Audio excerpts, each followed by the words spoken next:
Hello everybody, and welcome to my thoughts on video for the Captain Marvel trailer. It is September 18th. Just got home from university and saw the trailer. Well, actually, I saw the trailer in the morning when I got to school because screw my grades, screw my classes. A young Sam Jackson was just a tad bit too important for me to pay attention like a normal, hardworking, adult American citizen. In other words, I like the trailer. Finally, Marvel is doing something a little bit different. This is a period piece set in, I believe, the 1990s. It's actually quite obvious because of the whole blockbuster scene, which is essentially the beginning of the trailer where she crash lands in a Blockbuster video store, which I thought was cool. Personally, for me, I never really went to Blockbuster. I was around when that was a thing. However, I was more of a Hollywood Video type of kid, if any of you remember that. Anywho, let's get back to the trailer. We got some set images earlier in the year which showed Captain Marvel in her attire, and a young Nick Fury and the like. Last week, or perhaps the week before then, we got official images from Entertainment Weekly. I think that was the publisher. Correct me if I'm wrong. I can't keep track of these magazines. Who published official images. So we got Nick Fury, some scrolls, obviously Captain Marvel, and a few images of Carol Danvers as a pilot and such.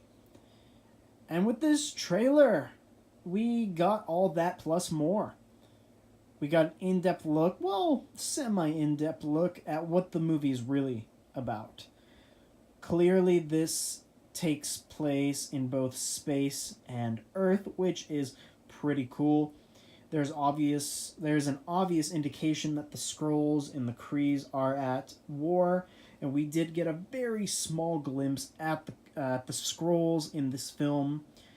They were on the beach side, just as in the images, but there was a moment in the trailer that's going viral now as far as memes go where there's an old lady on a train and Captain Marvel looks at her and just punches her. Clearly that's a Skrull disguised as a person, and this really establishes what the Marvel Cinematic Universe is going to be looking like pretty soon. With the Skrulls embedded in the lore, finally, we've got hints at it before, but now it's officially integrated. It makes you wonder who's a Skrull and who isn't.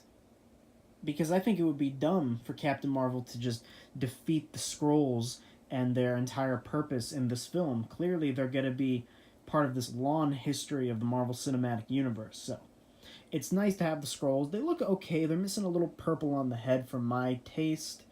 In the comics, obviously, they had that purple patch on their head, but I understand. You have to make sacrifices, and it looks like practical effects for the Skrulls. It looks like people in makeup with little bits of CGI, I'd imagine. And we did get our first look at Marvel and Ronan and a young Phil Coulson for a brief second alongside a young Nick Fury who plays a very prominent role in this film by the looks of it. What else do we have? Well, her costume.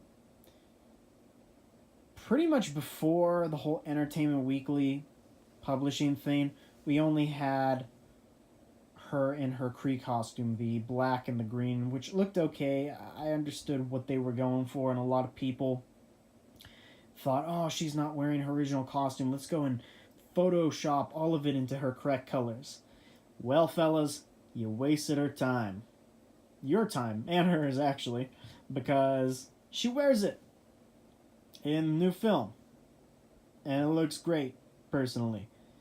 And of course, they did show her with the mask in her Kree costume. We don't know if she's going to wear the Mohawk mask with the classic colors one, but it was shown with the Kree costume, and it looks fantastic. It really does. It's one of those instances where they pulled her right out of the comic books. She is missing that little band around her waist, but I have a feeling that is going to be in the film in some way, shape, or form.